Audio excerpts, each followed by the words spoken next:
नमस्कार, तेज हरियाणा से गुरविंदर पन्नू। अब काउंटिंग के बाद सबसे पहले हम जिक्र करेंगे हरियाणा की एलनाबाद विधानसभा पर, जहां पर अभय सिंह चौटाला को एक बड़ी हार का सामना करना पड़ा और यहां से पिछले 2-3 दशक से लगातार राजनीति से दूरी बनाए हुए राजनीति में वापसी करने को लेकर भरत सिंह बेनीवाल का मुकाबला इस बार सीधे तौर पर अभय सिंह चौटाला के साथ था और इसी पर हम मंथन करेंगे। आप सब लोग भी जानना चाहते हैं कि अभय सिंह चौटाला की हार के ऐसे कौन से बड़े बिंदु हैं जिसकी वजह से अभय सिंह चौटाला को इस बार जो हार का सामना करना पड़ा। कौन सा ऐसा पहला एज था जो भरत सिंह बेनीवाल को इस बार शुरुआती रुझान में ही उनको एक जीत की तरफ ले जा रहा था और जब काउंटिंग हुई तो बिल्कुल हैरान करने वाले आंकड़े थे।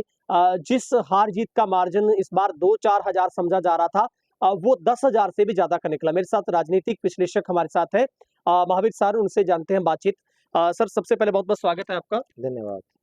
महावीर जी, सबसे पहले जिक्र एलनाबाद सीट का हम कर लेते हैं। यहाँ पर अभय सिंह चौटाला को इस बार बहुत बड़ी उम्मीद थी। वो लगातार इस बात को लेकर दावा भी कर रहे थे कि उनकी सीट सेफ है, आईएनएलडी की वहां पर एक बड़ी जीत होगी। लेकिन तमाम जो दावे थे वो धराशायी हो गए और भरत सिंह बेनीवाल ने एक जबरदस्त जीत वहां से ली।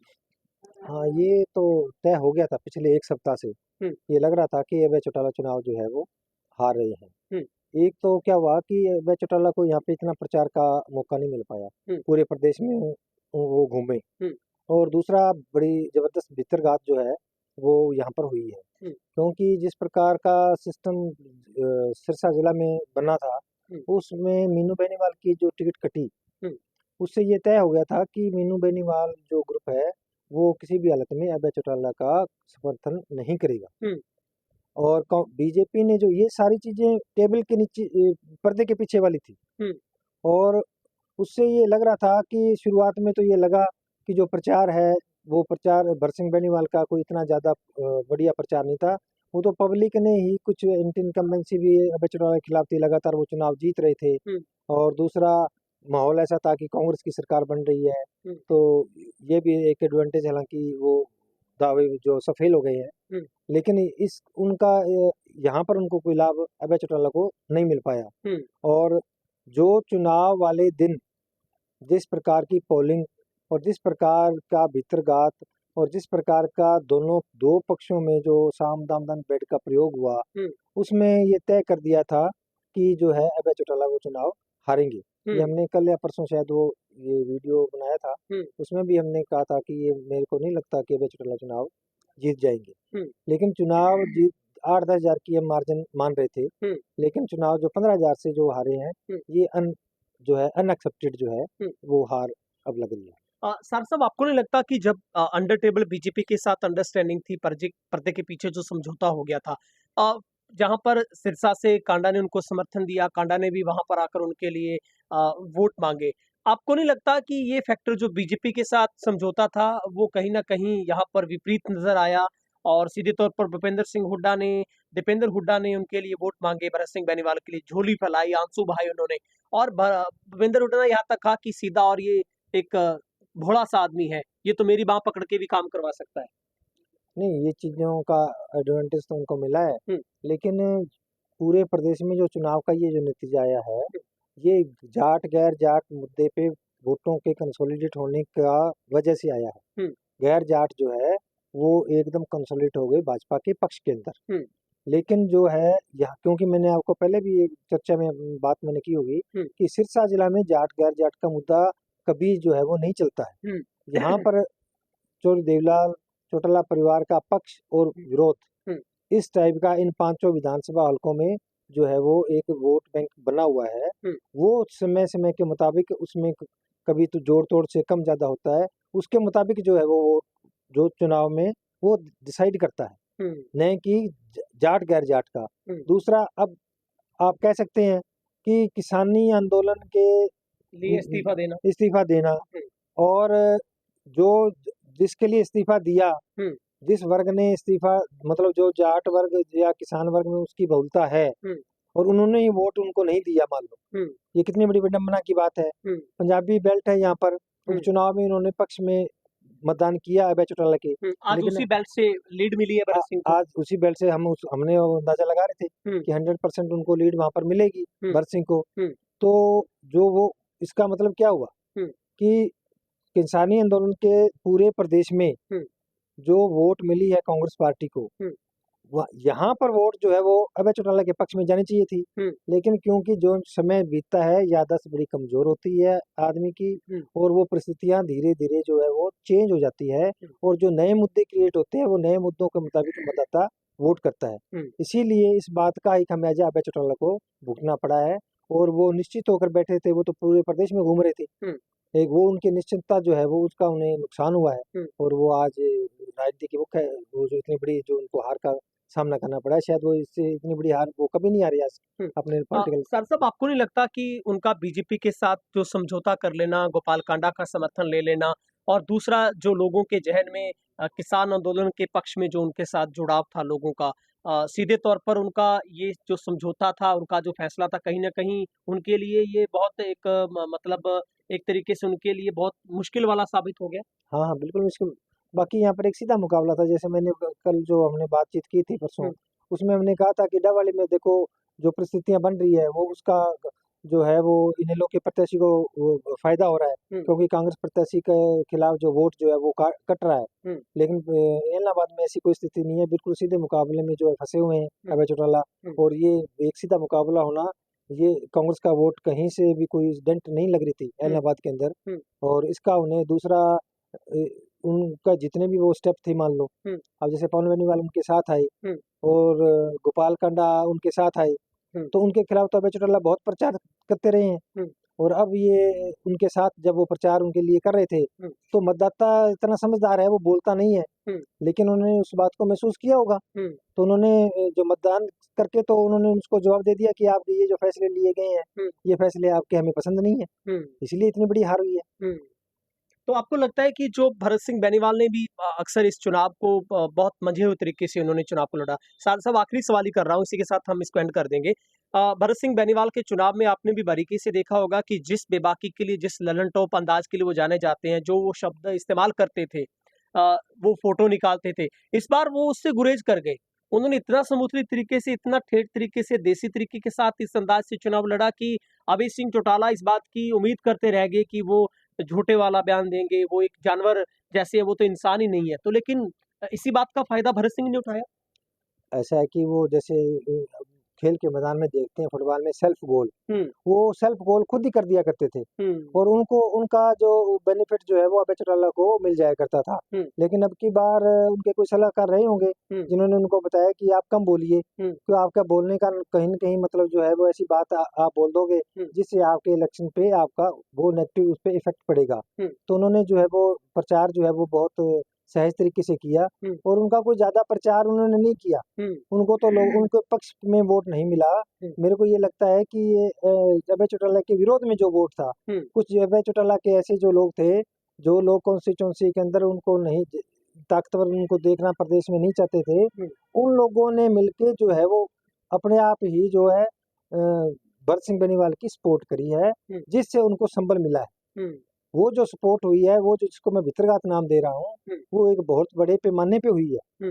उसमें जो है उनको तो खुद ही जो ऐसे क्या कहते हैं, भरत सिंह बेनीवाल को उसका अपने आप ही एडवांटेज मिल गया। उसके लिए उनको पॉजिटिविटी कुछ ज्यादा करना नहीं पड़ा। उनको पॉजिटिव वोट, मैं कहता हूँ उनको पॉजिटिव वोट नहीं मिला है। वो जो वोट मिला है वो अभय चौटाला का नेगेटिव वोट उनके अकाउंट में गया है, और वो जो लोग अभय चौटाला को हराने वाले थे, उन्होंने जो है अंदर खाते जो है वो जमकर जो है भरत सिंह बेनीवाल की सपोर्ट की, और तभी ये नतीजा आया।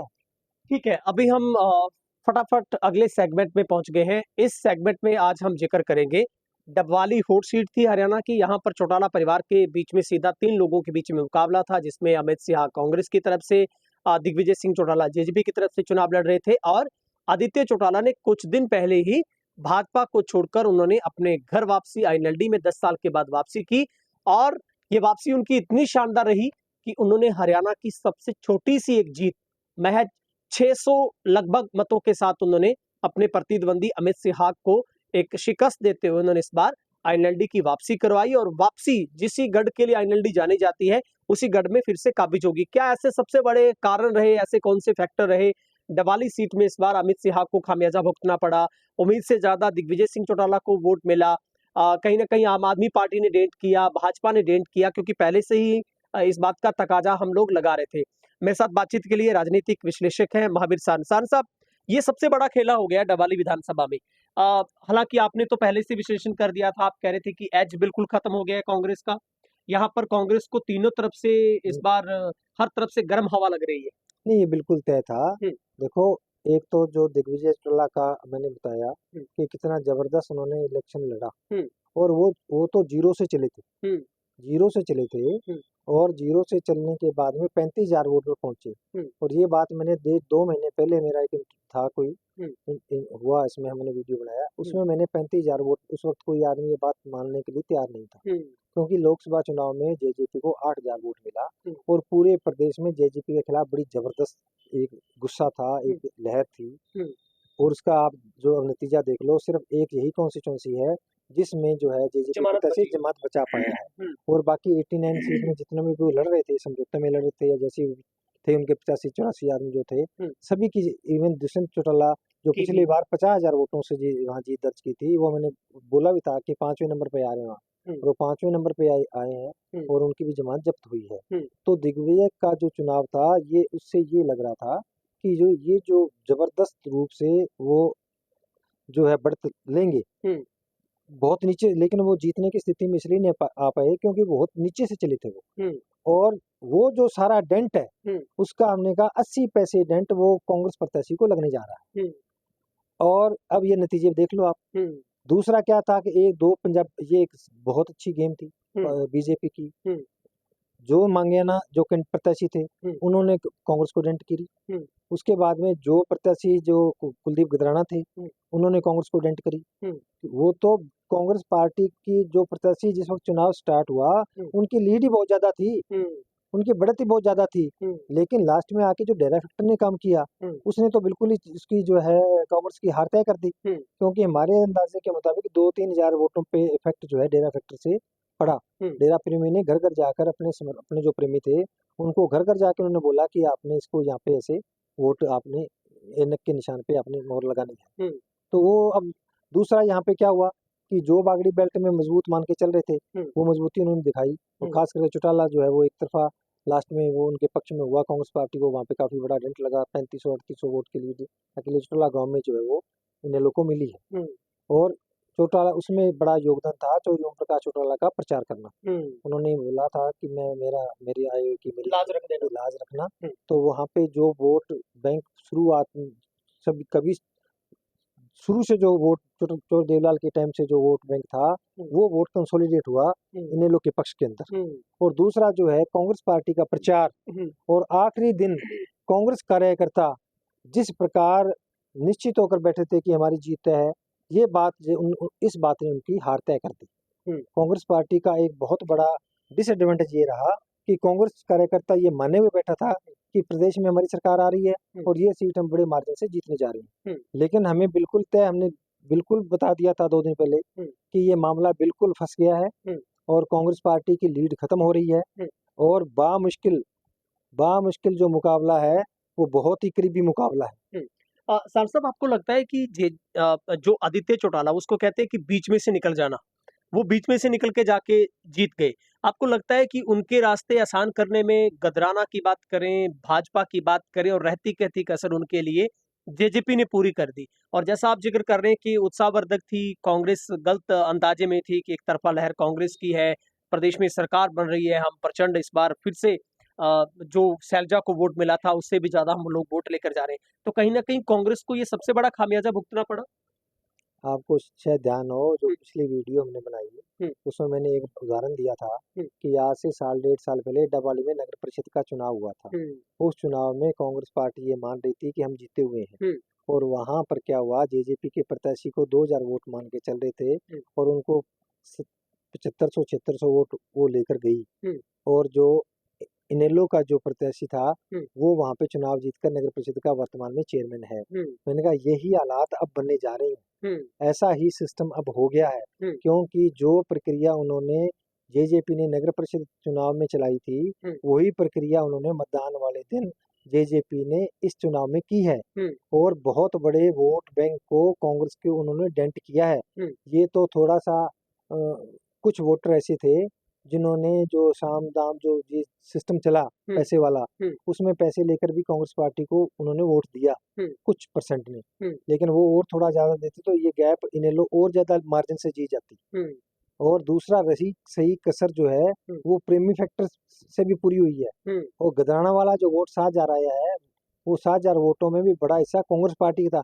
अब कांग्रेस को तो हर जगह से डेंट लगने वाला मामला था, और कांग्रेस पार्टी ने इसको मेरे तो उसने बहुत हल्के में लिया। उनके जो रणनीतिकार थे वो मेरे को तो नहीं लगता कि उनको इस बारे में कोई फीडबैक नहीं था, और फीडबैक नहीं था तो उनको जो निष्पक्ष लोगों से फीडबैक लेना चाहिए था, या उन्होंने लिया है तो ये उस पर अमल नहीं किया होगा। ये तो मैं समझता हूँ कि वो जानकार राजनीति इतने उन्होंने चुनाव लड़े हैं, और जब हमें ये पता लग रहा है कि क्या परिस्थिति बनने जा रही है तो उनको भी कुछ कुछ तो पता लगता है कि पोजीशन हमारी डाउन हो रही है, तो उसके लिए प्रयास तो उन्होंने करना चाहिए था। लेकिन मेरे को तो नहीं लगता कि उन्होंने कोई प्रयास जो है वो इसको वो तो निश्चित हुए बैठे थे। लेकिन ये बिल्कुल हम बार बार कह रहे थे कि ये मामला नहीं है, कोई कांग्रेस को एज नहीं है, कांग्रेस जो है वो फंस चुकी है। और कांग्रेस फंसने का बड़ा कारण है दिग्विजय का एक्स्ट्रा ऑर्डिनरी जो है इलेक्शन कैंपेन, और चुनाव वाले दिन कितनी जबरदस्त उन्होंने एग्रेसिव उन्होंने पोलिंग करवाई है, तो वो सारा डेंट तो किसको लगा है? सारा डेंट ही वो कांग्रेस को लगा है। सर आखिरी सवाल हम कैलकुलेट कर रहे हैं इस बात को, आदित्य चौटाला ने जिस स्ट्रेटजी के साथ चुनाव को लड़ा, क्योंकि उन्होंने इस बार एक ही बात को दाव देकर कहा कि इस बार मेरे लोगाडो गार मुकाडो, मतलब ये लोगों को बहुत बात पसंद आई उनकी। उन्होंने कहा कि मैं जब राजनीति में आया तो मेरे बाल काले थे, अब सफेद हो गए, और अगर अब भी आपने मार दिया तो मैं रोडाई हो जाऊंगा। मतलब उन्होंने बहुत यूनिक तरीके से जितना इमोशनल टच कर सकते थे, हालांकि किसान आंदोलन में उन पर बहुत बड़ा डेंट था कि राबड़ी पीने वाले बयान पर उनको विपक्ष ने खूब घेरने का काम किया। लेकिन आप कह रहे हैं डेरा फैक्टर का उनको एडवांटेज मिला, 3 साइड से उनको एडवांटेज मिलता हुआ वो बीच में से निकले। लेकिन उनकी स्ट्रेटजी जो चुनाव लड़ने की थी इस बार, उन्होंने खास करके जो बागड़ी बेल्ट में पैठ जमाई और पंजाबी बेल्ट में जो पैठ जमाई, और उसके साथ साथ जो उन्होंने शहर से वोट लिए डेरा फैक्टर की, उसमें सबसे बड़ी बदौलत तो उसकी जो मेहरबानी रही है। नहीं, वो भाग्य के धनी है। मैं उनको चुनाव प्रचार को कोई ज्यादा मतलब तवज्जो मैंने नहीं दी। उनका चुनाव प्रचार कोई ज्यादा मैं इसको साधारण लहजे से लड़ रहे थे वो उनके उनके उनका तो एक बड़ा बूस्ट मिला। चौधरी ओम प्रकाश चौटाला का जो दौरा था उससे उनके चुनाव प्रचार को बहुत बूस्ट मिला। बीच में वो 2-3 दिन बीमार हुए, उनका शायद सहानुभूति उनका कुछ लाभ उनको मिला हुआ, क्योंकि जब वो बीमार हुए तो बीमार होने के बाद में एक तो उनके जो परिवार था वो सारे परिवारजन उन्होंने एकजुटता से चुनाव प्रचार को संभाला पीछे से, क्योंकि जब कोई मुखिया होता है और मुखिया अगर एब्सेंट है तो जो परिवारजन होते हैं वो प्रयास करते हैं। तो जब वो एब्सेंट हुए 2 दिन, तो उनके जो भाई थे दोनों वो भी राजनीति के खिलाड़ी हैं, राजनीति में स्वाभाविक बात है ये। उन्होंने जब प्रचार संभाला उनके एब्सेंट में, उससे पहले उतने सक्रिय नहीं थे। बाद में उन्होंने उस सारी गेम जो है वो सारी प्रचार में उनको पता लगा कि अगर हम प्रचार कर रहे हैं तो हमें इसका एडवांटेज मिल रहा है, तो वो लास्ट तक उन्होंने उस प्रचार को जो है वो गति को उन्होंने फिर थमने नहीं दिया, फिर 1 की जगह 3 हो गए। और दूसरा क्या हुआ कि जो चौधरी ओम प्रकाश चौटाला ने जब दौरा किया तो जो चौटाला से लेके तेजाखेड़ा साखेड़ा ये जो बागड़ी बेल्ट थे, इसी बेल्ट में चौटाला साहब आए थे। तो वहां पे जो जैसे लोगों में उत्सुकता देखी गई पुराने कार्यकर्ताओं में चौटाला साहब के प्रति, तो उसने उनको चुनाव को एकदम बूस्ट किया। लेकिन वैसे तो उनको भाग्य का साथ मिला कि जो जितना मजबूत दिग्विजय चौटाला का मजबूत होना उसकी मजबूरी थी। ठीक है, अगर वो मजबूत आया, उनकी जमानत जब्त हो जाती तो उनका कैरियर में ये दूसरा तीसरा चुनाव था। लेकिन और प्रदेश में उनको कहीं रिस्पांस नहीं मिल रहा था, अकेला डबल कॉन्स्टिट्यूंसी थी जहाँ पे वो रिस्पांस उनको मिल रहा था। लेकिन वो ये अलग बात है कि वो जो जितना मजबूत हो रहे थे उतना ही आदित्य चौटाला को लाभ मिल रहा था, उतना ही कांग्रेस को नुकसान हो रहा था। कांग्रेस इस बात को नहीं समझ पाई। ठीक है, बहुत बहुत शुक्रिया। तो ये डबवाली का हम लोग विश्लेषण कर रहे थे, आदित्य की जीत के सबसे बड़े कारण बता रहे थे। हार का कारण हमने तय किया कि कांग्रेस आखिरकार जो उत्साहवर्धक होना कांग्रेस के लिए सबसे बड़ा खामियाजा कांग्रेस को दे गया, और ऐसे में कांग्रेस अपने आप को कहाँ स्टैंड कर पा रही थी देख ही नहीं पाई। और कांग्रेस के नेताओं ने जो हरियाणा से लहर बन रही थी, जो एग्जिट पोल था उसी पर भरोसा करते हुए आखिर के 3 दिनों में चुनाव को इतना ढीला छोड़ दिया और अपनी लीड को इतना आसमान पर ऊंचा उठा दिया कि उनको लीड के अलावा कुछ नजर नहीं आ रहा था। इसी का नतीजा है कि बीच में से निकले आदित्य चौटाला ने घर वापसी आईएनएलडी में करते हुए इस बार डवाली में अपने गढ़ को काबिज कर दिया। फिलहाल अब हम जिक्र करेंगे सेगमेंट में सिरसा विधानसभा का। यहाँ पर भी दो धुरंधरों के बीच में एक जबरदस्त मुकाबला हुआ। पिछले चुनाव में महज 600 मतों से चुनाव हारने वाले गोकुल सेतिया ने इतनी जबरदस्त वापसी की कि वो इस बार करीब करीब 7000 से भी ज्यादा मतों से वो उन्होंने जीत दर्ज की है और पूर्व में रहे गृह मंत्री गोपाल कांडा को उन्होंने पटखनी दे दी है। क्या सबसे बड़े कारण रहे, क्यों वहां पर आईएनएलडी का फैक्टर नहीं चल पाया? क्योंकि आईएनएलडी में वो एक समर्थक के तौर पर थे, उन्होंने एन वक्त पर 2 दिन पहले कांग्रेस को ज्वाइन किया, आखिरी लिस्ट में उनको टिकट मिला और उन्होंने अपने चुनाव को बहुत बेहतरीन तरीके से लड़ा। सन साहब हमारे साथ हैं, राजनीतिक विश्लेषक हमारे साथ हैं। सन साहब, सिरसा को हम लोग समझ लेते हैं। सिरसा में गोकुल सेतिया का चुनाव एक तरफा सबसे पहले नजर आ रहा था, लहर थी, लोगों के जहन में बच्चे बच्चे की जुबान पर गोकुल गोकुल था। 31 वार्ड 31 गांव का विधानसभा सिरसा 32 का हो जाता है। क्या लगता है इस बार ऐसा कौन सा बड़ा जुनून था जो गोकुल को इतनी बड़ी पावर दे गया कि वो 7000 मतों से जीत गए? नहीं, इसमें 2 बातें हमने पहले क्लियर कर दी थी, वही पैटर्न आया है। एक तो ये था कि पंजाबी जो मतदाता है, वो बड़ी एकजुटता से वोट पोल करता है और ये हमेशा ही पूरे प्रदेश में होता रहा है। ये उदाहरण हमने आपको पहले भी दिया था, इनके नाना जी इंडिपेंडेंट जीते रहे, महाजन हिसार से इंडिपेंडेंट जीते, मक्कड़ हांसी से इंडिपेंडेंट जीते। ये पंजाबी कम्युनिटी में एक बहुत बड़ा गुण है कि ये राजनीतिक रूप से इतने ज्यादा परिपक्व है कि ये वोटिंग करते हैं वो एक तरफा ही करते हैं। तो अब की बार तो पिछली बार जब वो 600 वोट से हारे तो उनको ये मलाल रह गया था कि ये तो मतलब क्योंकि लड़का नया था उस वक्त और किसी को उम्मीद नहीं थी कि ये मामला इतना नजदीक आ जाएगा। तो इस वक्त तो उनके पास कांग्रेस की टिकट थी, ये उनको फायदा था। दूसरा, पिछली बार जब उन्होंने चुनाव लड़ा तो वो जो 31 गांव है, यो 31 गांव जाट बहुल्य इलाके है पुराने दड़बा कॉन्स्टिट्यूंसी के, वहां पर इनेलो का दबदबा रहा था और इनेलो ने पिछली बार उनको समर्थन किया था और 5 साल तक वो इनेलो के समर्थन में, ये पिछले लोकसभा चुनाव तक इनेलो के साथ ही जुड़े हुए थे। तो वो जो कार्यकर्ताओं की एक जो टीम थी इनेलो की, उनके साथ उनका व्यक्तिगत जुड़ाव हो गया और एकाएक जब परिस्थितियां बदली और वो कांग्रेस में गए और जो अभय चौटाला ने उनसे अपना समर्थन लिया, तो वो जो 31 गांव में जो इनका तार जुड़े हुए थे उनको एकाएक एक झटके से टूटना बड़ा मुश्किल हो गया। तो एक धड़ा उनके साथ ही रह गया और एक धड़ा ही जो इनेलो समर्थक था वो गोपाल कांडा के पक्ष में गया। तो कुछ उनको लोगों में ये भी था कि गोपाल कांडा का भी रवैया जो है किसान आंदोलन में वो ठीक नहीं था, तो उस वजह से उन लोगों के मन में एक टीस थी कि हमें मजबूरी में अभय चौटाला इनसे समझौता करने की वजह से कांडा को समर्थन करना पड़ रहा है, तो वो मन से नहीं चाहते थे, तो उसमें वो कुछ निष्क्रिय हुए। और दूसरा, कांग्रेस का वहां पर वोट बैंक था, वो उनको अपने आप में मिल गया। तो अब जो क्या नाम है, गोकुल सेतिया को एकाएक जो है गाँव के अंदर जो है वो जो एक अच्छी बढ़त मिल गई और गांव में अच्छी बढ़त मिल गई, प्लस शहर के अंदर पंजाबी कम्युनिटी उनके साथ थी और इसमें गोपाल कांडा क्योंकि सिटिंग एमएलए थे, एंटी इनकम्बेंसी होती है और उसके बाद में उन्होंने तमाम जोर लगाया, कोई कसर नहीं छोड़ी गोपाल कांडा ने।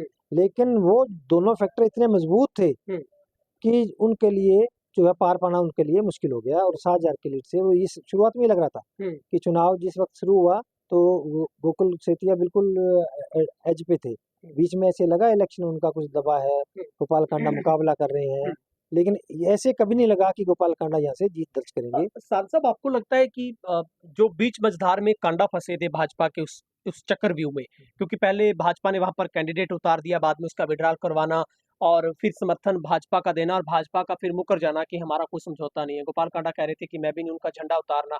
आपको लगता है इसी असमंजस की स्थिति में कांडा को सबसे बड़ा खामियाजा भुगतना पड़ा और जो वोटर था भाजपा का वो कहीं ना कहीं नाराज था, वहां पर हेजिटेशन भी आपको पता है, वहां पर भी इस बात को लेकर प्रदर्शन हुआ था कि हर बार हमें भाजपा अपना कैंडिडेट वापस ले लेती है, हमें कांडा के साथ जोड़ती है, तो हम कमल पर वोट दे सकते हैं लेकिन हलोपा का साथ नहीं देंगे। नहीं, भाजपा का कार्यकर्ता भी इस शशोपंज में उनको मतलब जो है वो निराश हुआ और गांव का जो इनेलो का कार्यकर्ता था वो भी निराश हुआ। तो ये दोनों जगह 2 सेगमेंट में ही एक मुख्य उनको जो सहारा मिलना चाहिए था। शहर में भाजपा ने कैंडिडेट तो विड्रा कर लिया, लेकिन वो भाजपा के जो सारे वोट मतदाता वो तो इस शशोपंज की वजह से एक तरफा उसके पक्ष में नहीं आए और ये स्थिति जो गांव के अंदर हुई, गांव में इनेलो ने समर्थन तो कांडा को दे दिया सेतिया से लेकर, लेकिन वो उनमें भी जब शशोपंज आया तो उनका भी एक हिस्सा जो है वो गोकुल सेतिया के पास ही रह गया। तो दोनों जगह से ये जो मार पड़ी गोपाल कांडा को, इसके चलते ही उनकी हार हुई है। लेकिन आपको लगता नहीं कि जो अभय सिंह चौटाला को भरोसा था, उन्होंने भरोसा उनका एलनाबाद में भी लिया था और दिया वहां पर, क्योंकि खुद जेजेपी इस बात को लेकर चौधरी रणजीत चौटाला ने बयान दिया था कि हेंगड़े जैसे और बड़े बड़े नेता चौधरी देवीलाल के घर पर आते थे दरवाजे पर, लेकिन अभय चौटाला तो खुद ही उसके महल में चला गया।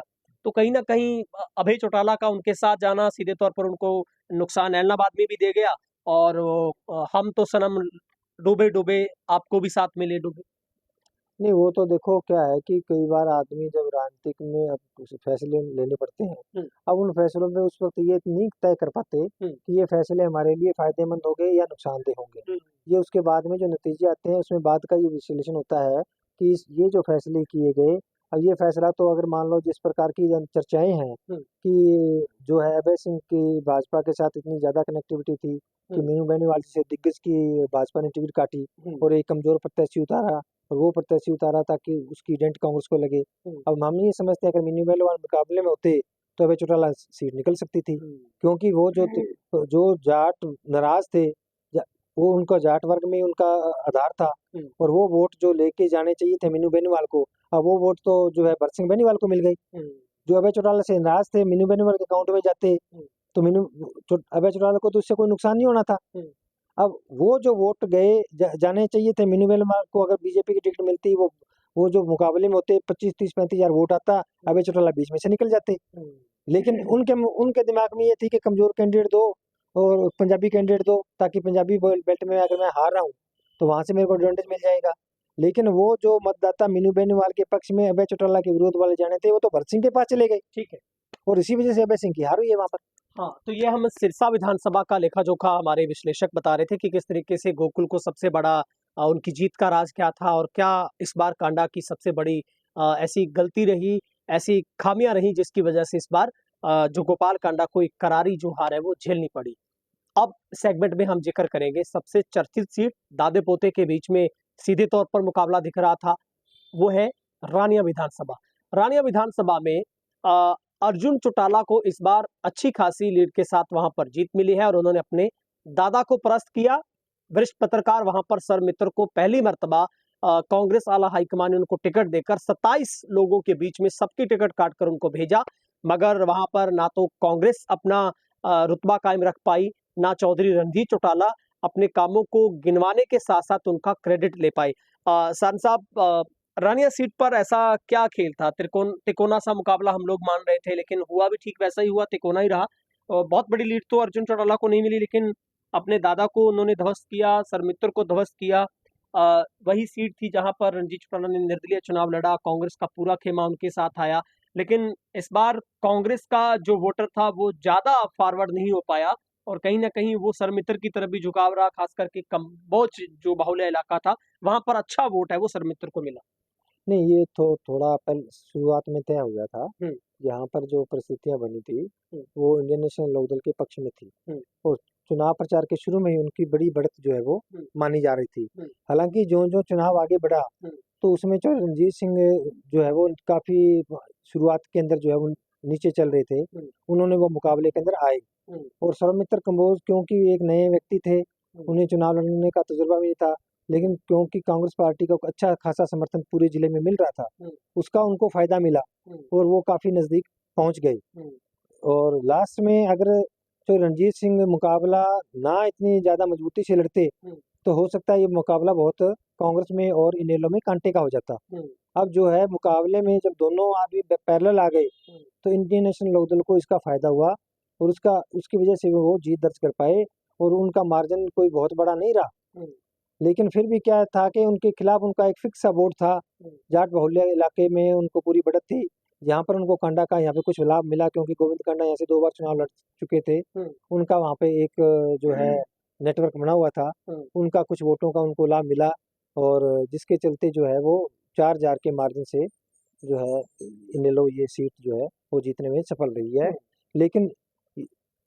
अगर हम देखें तो रणजीत सिंह के खिलाफ जितनी एंटी इनकम्बेंसी थी, उन्होंने अपने प्रचार जो लास्ट टाइम में जो उनका प्रचार था 1 हफ्ते का, हम्म, उसमें उनको काफी लाभ मिला था, और वो नजदीक पहुंच गए थे, और सौमित्र कंबोज को शुरुआत में काफी कमजोर माना गया था लेकिन वो, आखिरी 2-3 दिनों में लेकिन उनका आखिर चुनाव 2 दिन उनका चुनाव भी उठ गया था। हम्म, और वो भी मतलब, लेकिन क्योंकि अब क्या होता है कि अब चुकोना पचकोना जब वहाँ मुकाबला होता है तो वहाँ कोई प्रत्याशी अगर पिछली बार जो लाभ जो रणजीत सिंह को मिला उनके मुकाबले जो 4-5 कैंडिडेट में वोटों का जो बंटवारा हो गया उनके विरोध का, तो उनको उसका फायदा मिल गया। यही फायदा अब की बार अर्जुन चौटाला को मिल गया। उनके खिलाफ जो 4 कैंडिडेट थे, 4 कैंडिडेटों में जो उनके खिलाफ का वोट जो उसमें जो बंटवारा हो गया और उन्हें कोई ज़्यादा वोट लेने की जरूरत नहीं पड़ी और वो चुनाव जो है वो आसानी से जीत गए। और वो जो उनका राजनीति में पहला जो है अभय सिंह चौटाला की जो हारने की जो टीस है इनेलो कार्यकर्ताओं में, वो उन अर्जुन चौटाला के जीतने से कुछ कम होगी। और चौटाला परिवार की अगली एक जो पीढ़ी है अभय चौटाला की, या उनका जो है अभय चौटाला की पीढ़ी कह सकते हैं, क्योंकि अजय चौटाला के पुत्र तो पिछली बार भी जो है वो डिप्टी सीएम थे, मतलब तो उन्होंने जो विधानसभा में वो पहुंच गए। सांसद एक और मेरे पास आंकड़ा है, आपको लगता है कि इसका सीधा सा डेंट है वो चौधरी रणजीत चौटाला को भी लगा होगा? क्योंकि देखिए अब शिषपाल कंबोज है, भारतीय जनता पार्टी को यहाँ पर 15,000 वोट मिले हैं, आम आदमी पार्टी से हपेंद्र सिंह थे, इनको करीब करीब 4700 वोट मिले हैं। तो ये आप मान सकते हैं कि 5 और 15 20,000 वोट का डेंट है, वो सीधा सीधा आपको लगता है कि रणजीत चौटाला को भी कहीं ना कहीं मुश्किल में डाल गया। और अगर यहाँ पर वोट कांग्रेस को भुगता तो जो 4191 मतों से जो सर्वमित्र चुनाव हारे हैं, तो यहाँ पर काफी नजदीकी मामला हो सकता था इस बार। ये तो नुकसान मेरे को लगता है कि ये कांग्रेस को हुआ है, क्योंकि कंबोज बिरादरी का वोटों में बंटवारा हो गया। और अगर कंबोज बिरादरी का प्रत्याशी ये भी एक रणनीति के तहत उनको उतारा गया है, तो कंबोज बिरादरी की जगह अगर प्रत्याशी जो है बीजेपी के दूसरे होते तो कंबोज वोट यहाँ पर सीट निकाल सकते थे। ये बिल्कुल ठीक बात है। लेकिन आपको लगता है कि जो आम आदमी पार्टी से कैंडिडेट थे उनका भी वहां पर प्रभाव है, जो एक्टिविटी के तौर पर था, और वो भी 4700 वोट लेने में कामयाब हो गए। लेकिन आपको लगता है कि चौधरी रणजीत चौटाला को सबसे बड़ा डेंट इस बार भाजपा ने दिया, आम आदमी पार्टी ने दिया, लेकिन यहाँ पर जो आप कह रहे थे तिकोना मुकाबला, उसी के बीच में बीजेपी ने भी खेल बिगाड़ा है? नहीं, चौधरी रणजीत सिंह को ज्यादा नुकसान तो इनेलो ने किया। इनेलो का और चौधरी रणजीत सिंह का जो वो मूल वोट बैंक है वो एक है। और पिछली बार क्योंकि इनेलो ने इतनी सक्रियता से चुनाव नहीं लड़ा था और रणजीत सिंह के प्रति जो जाट बहुल्य गांव में एक सहानुभूति हो गई उनके टिकट कटने की वजह से, और जो जाट बहुल्य गांव में उनको एक बड़ी बढ़त मिली थी। अब की बार उन जाट बहुल्य गांव में जो है शुरुआत में ही इनेलो के पक्ष में एक लहर बन गई थी, और वो लहर उसके बाद उनको रणजीत सिंह उस वहां पर डेंट नहीं लगा पाए। तो रणजीत सिंह का जो नुकसान हुआ है वो इनेलो की वजह से ज्यादा हुआ, मतलब पोते की वजह से। हाँ बिल्कुल, क्योंकि वो उनका वो जो मूल रूप से तो इनेलो में रणजीत सिंह और का जो वोट बैंक है और इनेलो का वोट बैंक है वो मूल रूप से तो समान था। वहां पे उनको जो, और जब वहां पे एज कर गई इनेलो तो स्वाभाविक रूप से जो वोट रणजीत सिंह का ही कम होना था। वो रणजीत सिंह तो चूंकि मंत्री थे, कांग्रेस में रहे हैं, ज्यादा लंबे समय से सक्रिय हैं, इसलिए उन्होंने हर सेगमेंट में अपना वोट बैंक एक नया बनाया था, ये अलग बात है। लेकिन बेस जो कोर उसका वोट बैंक है, कोर वोट बैंक में जब जैसे हम कह देते हैं बीजेपी प्रत्याशी में और ये कांग्रेस प्रत्याशी में कंबोज वोट बैंक में बंटवारा हुआ है तो उनको दूसरा वोट भी तो मिला ही है। उसी प्रकार मूल रूप से जाट वोट बैंक में जो बंटवारा हुआ वो जो है चौधरी रणजीत सिंह में और इंडियन नेशनल लोकदल के बीच में हुआ है, और जिसमें जाट वोट बैंक का बड़ा हिस्सा इंडियन नेशनल लोकदल को मिला है, तभी इंडियन नेशनल लोकदल की जीत तय हुई है। तो ये सारा डेंट जो लगा है रणजीत सिंह को ये इनेलो से लगा है, लेकिन इनेलो ने इतना डेंट लगाया कि वो जीत पे निकल गई। ये इसको फायदा, ये एक मतलब जो स्वाभाविक बात है, क्योंकि उसकी एक हवा जो है शुरुआत में बन गई थी, और शुरुआत में जो रणजीत सिंह थोड़े कमजोर थे, उनके खिलाफ एंटी इनकम्बेंसी थी, वो काफी बाद में जाके वो मुकाबले में आए। ठीक है, तो हमारे साथ राजनीतिक विश्लेषक जो कि महावीर सारण वरिष्ठ पत्रकार बातचीत कर रहे थे। ये रानिया का लेखा जोखा हमने आपको सिरसा की 5 विधानसभा सीटों पर जो हार और जीत के सबसे बड़े कारण ऐसे कौन से फैक्टर रहे, जहां पर इस बार 3-2 की जो दौड़ रही, क्योंकि पहले से ही हम इस बात पर एग्री कर रहे थे कि इस बार जो 3 सीटें हैं वो कांग्रेस के खाते में जा रही है, जो कि सबसे पहले कालावाली और सिरसा को लेकर किसी तरीके का कोई दो राय नहीं थी, लेकिन सीधे तौर पर जो भरत सिंह बेनीवाल है उनको एज नजर आ रहा था। और फिलहाल इस सेगमेंट में इतना ही। आपकी राय, अगर आपको कुछ और लगता है, आपके जहन में कोई मुद्दा है इस बात को लेकर कि फैक्टर कौन सा काम कर रहा था, किसको किसका एज मिल गया, तो आप जरूर शेयर कीजिएगा। बहुत बहुत शुक्रिया।